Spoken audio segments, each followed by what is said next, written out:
Oi, pessoal, como é que vocês estão? E aí, assistiram o primeiro vídeo, né, a nossa primeira videoaula, que foi sobre a independência dos Estados Unidos. Só para lembrar que, para vocês ficarem, relembrar, né? Essa independência dos Estados Unidos, eu ilustrei, né, no quadro, a figura de uma pessoa que foi bastante importante nesse processo, que foi George Washington. Então vamos lá, né? Se vocês observarem, eu coloquei essa imagem logo para chamar a atenção de um americano, né? Com, assim, com uma expressão de entusiasmo, né? Por estar com a bandeira, né? As bandeiras dos Estados Unidos logo atrás. Então vamos lá, para vocês entenderem qual foi a importância da independência das colônias inglesas na América. Isso foi incontestável, pois foi o primeiro grande ato das colônias contra a sua metrópole.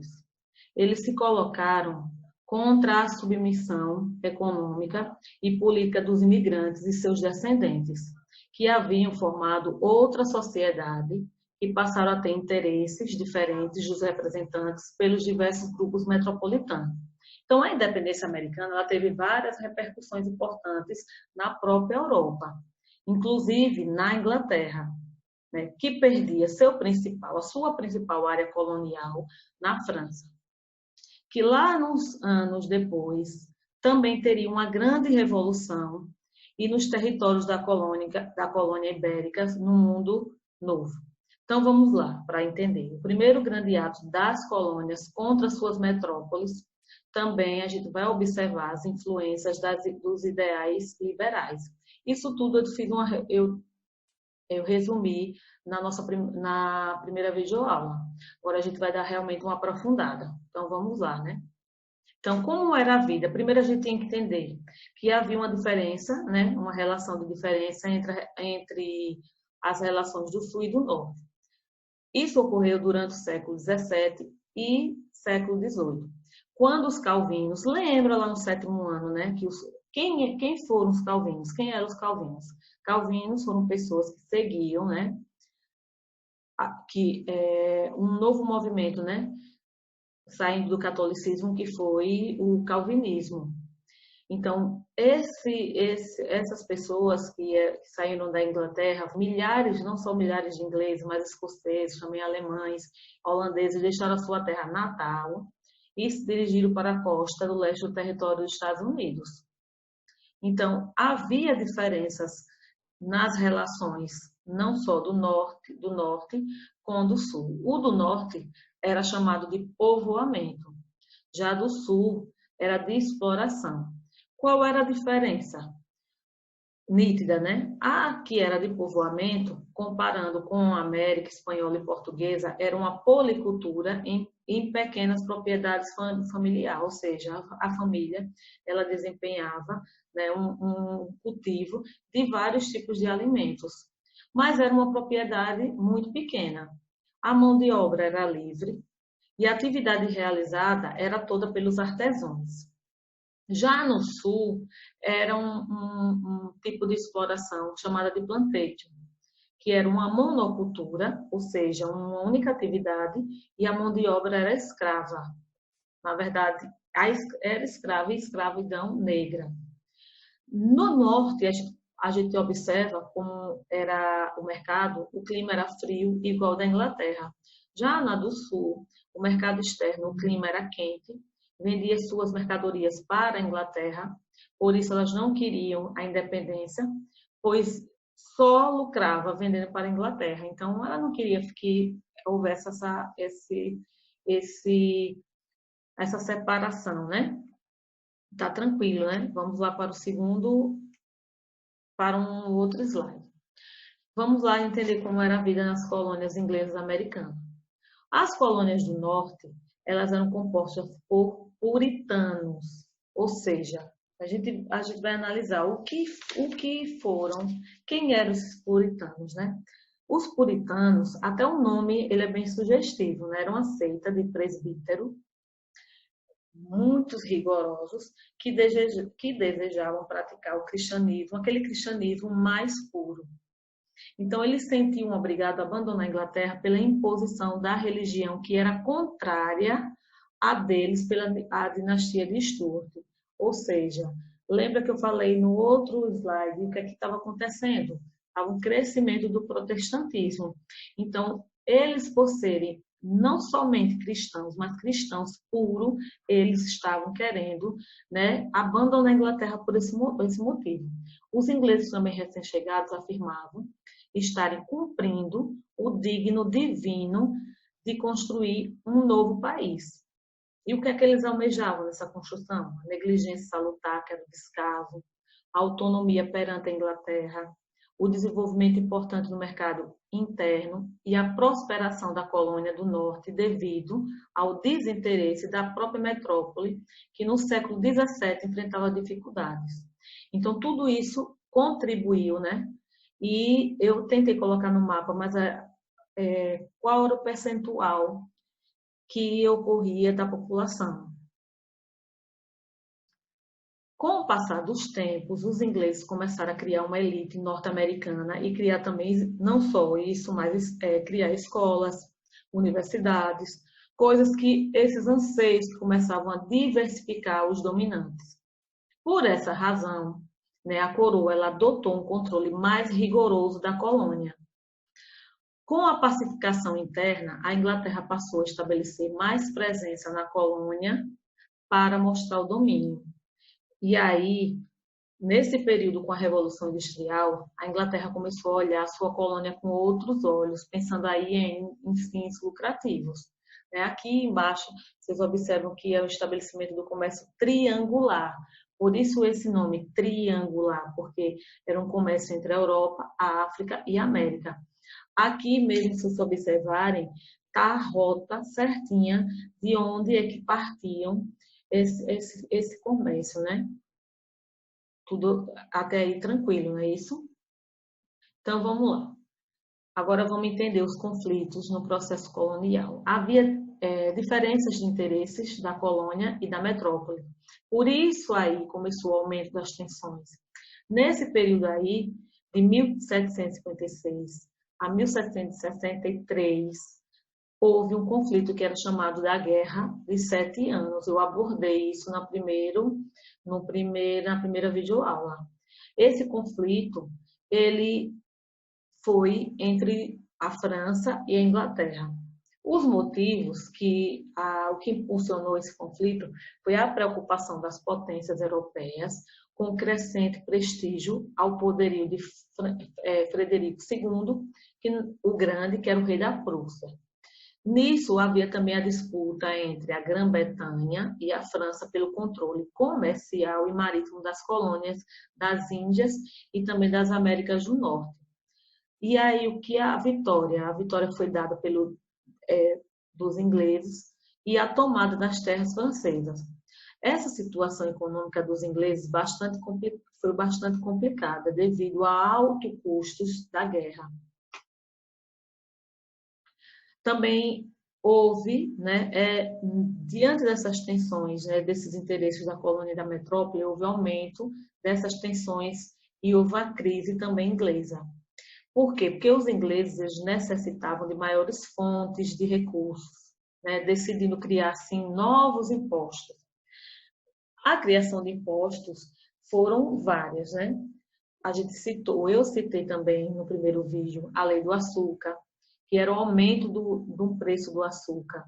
E esse açúcar também, ele não só teve aumentado, mas também ele tinha que ter esse controle onde podia ou não ser comprado, A lei do selo também, que a partir dessa lei, todos os documentos publicados, eles deveriam exibir o selo inglês comprado na metrópole.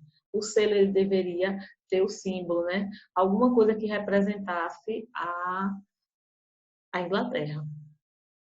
A relação imediata do colono americano, que dizia não ter participação no parlamento inglês, não admitia a taxação desses impostos. E aí houve anulação da lei do selo. Mas, em compensação, colaboraram outras no lugar desta. Essa da lei do selo ela foi anulada, mas a partir disso vieram outras leis.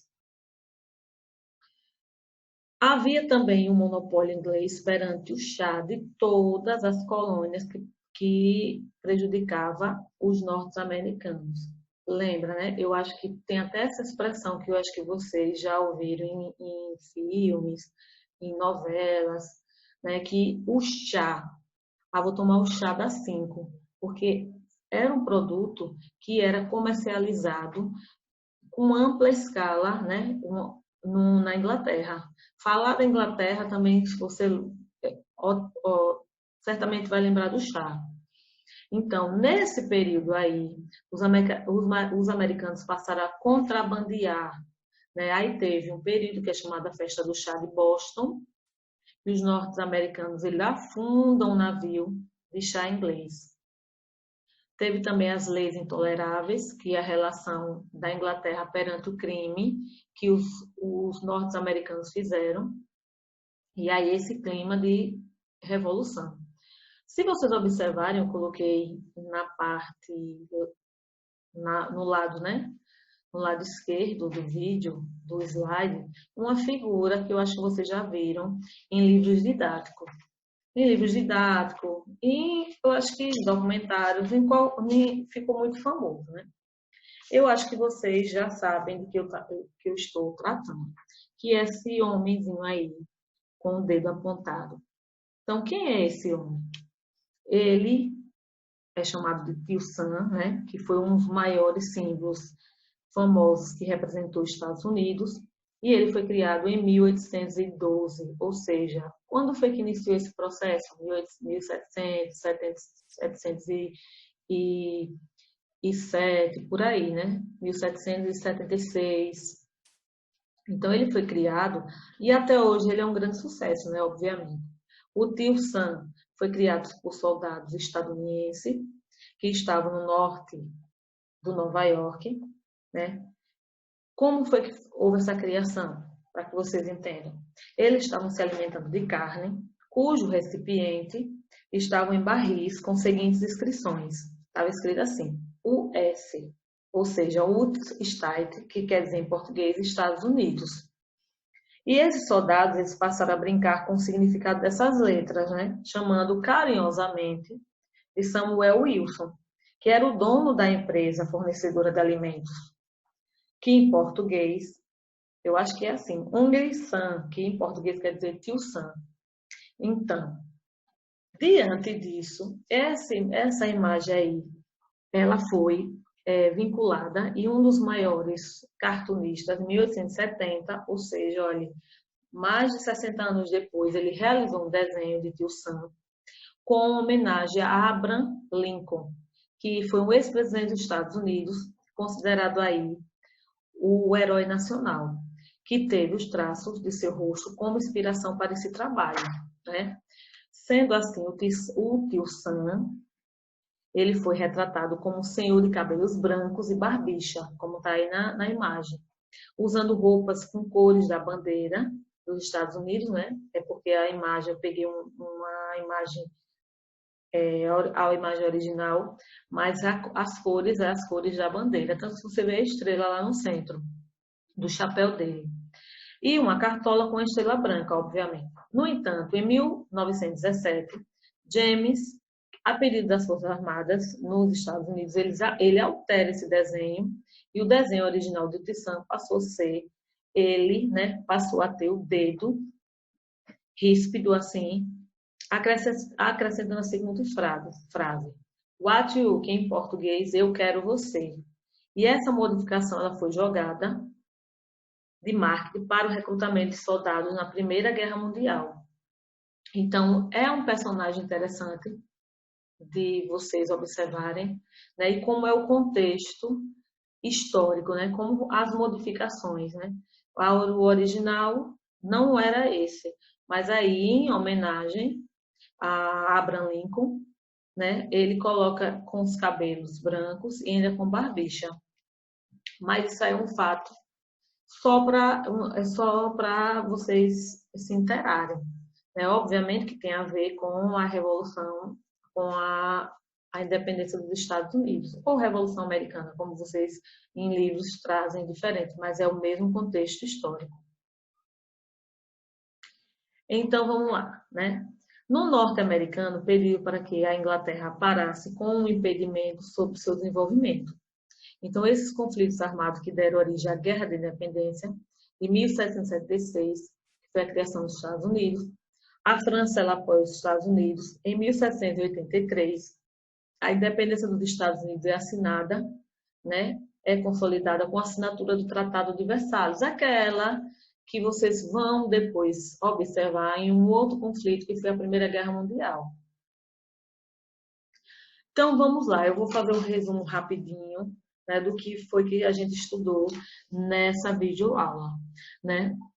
A definição do movimento, que é um movimento que foi inspirado em princípios iluministas, que determinou o fim do domínio da Inglaterra sobre as chamadas 13 colônias americanas, que hoje, atualmente, é onde? Nos Estados Unidos. Quais foram os antecedentes e as causas? Os Estados Unidos, até o século XVIII, ele tinha relativa autonomia em relação à Inglaterra. Havia as colônias do norte, que era de povoamento, manufatura e trabalho livre. A colônia do sul, de exploração, de latifúndio, agroexportador. E a Inglaterra, com as colônias, teve a Guerra dos Sete Anos, em 1756 até 1763, que os colonos americanos do norte, com os colonos franceses do Canadá, também teve o controle do comércio, né, por peles e por pesca. E as consequências daí, dessa primeira guerra dos 7 anos, foi o quê? Os aumentos dos impostos. Foi daqueles impostos que a gente já elencou aqui. Houve também algo que foi um facilitador, que foi a Revolução Industrial na Inglaterra, e a necessidade de ampliação de mercados. Houve restrições também mercantilistas aos colonos americanos, que foi a imposição do Pacto Colonial, e surge aí algumas leis, a lei do açúcar, a lei do selo e o ato, que era uma taxação sobre o vidro, sobre o papel, sobre o chá, sobre coisas que eram produzidas na Inglaterra. E houve, a partir daí, a consequência do massacre de Boston, que também foi a invasão no navio, que eu não coloquei aqui, mas na primeira videoaula eu disse que além deles entrarem no navio, eles entraram vestidos com roupas indígenas e jogam todo o chá, o chá que era produzido no mar.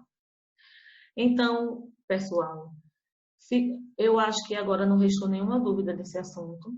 Espero que ao assistir vocês anotem as informações, respondam direitinho a atividade e qualquer dúvida vocês sabem que podem colocar lá no Google Sala de Aula. Então, até a próxima aula. A nossa próxima aula já será um outro assunto. Será sobre a independência do Haiti. E aí não vai ser mais esse outro contexto. Então, fiquem todos com Deus. Façam as atividades direitinho, viu? Tchau.